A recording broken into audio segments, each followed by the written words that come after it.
Here via Skype to discuss all the media screw-ups of the week is Katie Halper. She's host of The Katie Halper Show, co-host of Useful Idiots, a Rolling Stone podcast. Katie, it's great to see you. Crystal couldn't join us today, but it's okay. It's okay. We're strong without her. Just That's kidding. Right, I love Crystal. No, I know. The fans are going to get mad. That's just a joke. Yeah. No. I'm a huge fan. It's actually too much how much I'm a fan. I had to make that joke. All right, so let's start out. Katie, you flagged this one for us. Really interesting. Politifact basically bungled a fact check on whether Biden had ever proposed cutting Social Security. Walk us through that one. What happened? Oh, so yeah. Well, Politifact, and it's going to Politifact because that's what it does. So first they get fact checked wrong. They thought that they caught the Sanders campaign in a non-truth. In a lie, but they of course either lied or got it totally wrong. Basically, they suggested that when David Sirota in a Field of Burn newsletter said that Biden had praised Paul Ryan for suggesting to slash Social Security, they said he was being sarcastic, and he wasn't. And you can go to the videotape, and I highly recommend that people look at Ryan Grimm's tweet about this, where he goes through it very carefully. And of course, there's so much to talk about in the way that they get it wrong. What one of my favorite parts is that they cite as an expert. You know, they want to get inside the head of what Biden was doing, and whether or not he was praising Paul Ryan for Social Security cut proposals. And the person they cite for this is a guy who's been spending his life, you know, at least a few decades of his life, trying to slash Social Security. A guy who has a track record doing this, and it's just a typical example of the media getting things wrong, citing a source who's biased, and covering up that they're citing that source because they just named his. Yeah, no, you're exactly right, Katie. What they do is, with these fact checks, is they give the benefit of the doubt to these establishment politicians. They're like, well, what he really meant was. It's like, well, that's Joe Biden's job to explain what he really meant was. Right. And by the way, what he really meant was is he did want to cut Social Security because it turns out that he said it twice. Sirota found another clip of him saying that. It's just so disingenuous, and it just demonstrates how these fact checks, you know, for Pinocchios or whatever, these are totally weaponized by these establishment media figures in order to defend the people they want and smear the people that they disagree with. Right, and that's the other thing, right? As you pointed out, it's not like, I mean, the larger story is also that Biden has on several occasions suggested cutting Social Security. So that's kind of, you know, buried in the lead, which is, oh, they got something wrong, which, again, they didn't get something wrong. They cited Biden not sarcastically praising Paul Ryan, but let's say that wasn't true, which it is. I want to reemphasize it is true. The fact is the guy is a hawk on Social Security. I mean, Joe Biden is, which is kind of not, you know, it's a little off-brand for the Dems, at least their official take, but yeah.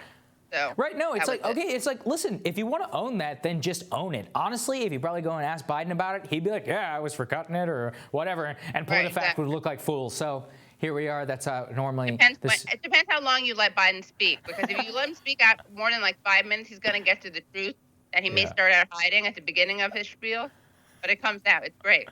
Did you see the other day he said no one understood Obamacare? Yeah, he was I know. I was like, that's true. Yes. Yeah, let's get some Politifact on that. All right. So the other piece, this Crystal actually flagged this. Call out. Let's ask them to call. Let's demand or ask Politifact to Politifact itself. Will Politifact fact check itself? No. Based on my experience on the right, they don't give a crap what we think. Bipartisan. All right, intercept warmongers. This is a story Crystal flagged for us, but it's written by Lee Fang, he's an excellent reporter. He basically pointed out that a lot of the people who are experts, who are on television, especially on MSNBC right now, are receiving a whole lot of money from the defense industry. I mean, this is kind of par for the course, right, Katie? Which is that during Russiagate and during a lot of these investigations, that you either have people with personal financial and reputational interest, so-called being objective analysts whenever it comes to these stories. Yeah, this was a really great work from Lee Fang, and apparently, you know, it's not a surprise, but it's a great way to see it all together. So I really commend Lee. And he shows that all of these people who are, you know, ex-officials who are like cheering on an act of violence after it happened, and also in a way that's totally unprofessional in its description, because regardless of what you think of Soleimani, it was an assassination. And of course, I think most people agree, there's a bipartisan consensus among honest people that this was not a good move, and that Soleimani was very beloved. But anyway, the point is that if you go, especially on Fox News, you'll see all these people ranging from Paul Wolfowitz to right, Petraeus, to contractors, to even you got some Obama people too, which is a nice, again, nice bipartisan theme, but someone who cycled through Obama's administration to come out and do, the revolving door of lobbyism. You have all these people who have real vested interest in the war machine, and they profit directly off of these things and assassinations, and they profit off of heightening tensions and ratcheting things up. And no one ever says that. Like, where's Politifact on this? Why does it have to come from one journalist at the Intercept? Yeah, and this should be a major story. It's like Paul Wolfowitz, like really the guy who drove us to war in Iraq. Like it, another segment I saw Judith Miller talking about making the case on Iran. I was like, this is just, I mean, the woman who sold us into the war in Iraq. Yeah, oh yeah. Well, no, I said this in Useful Idiots the other day because of course they had Ari Fleischer, one of my least favorite people in the world. They had him on, and I said that because he predicted that the people would be celebrating or would be out in the streets in Iran. Of course they were, but they were out in the streets protesting the assassination, not happy.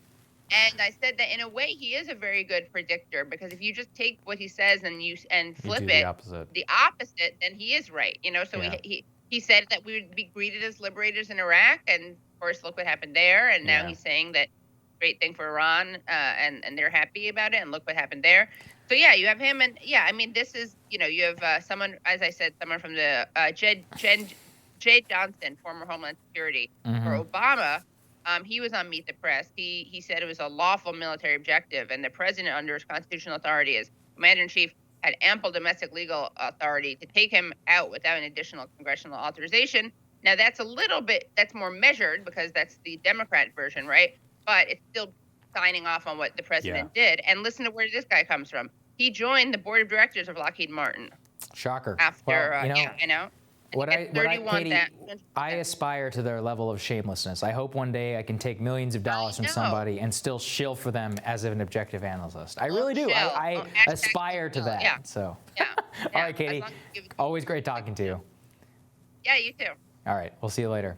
Okay, that does it for us today. We will have more Rising for you right after this.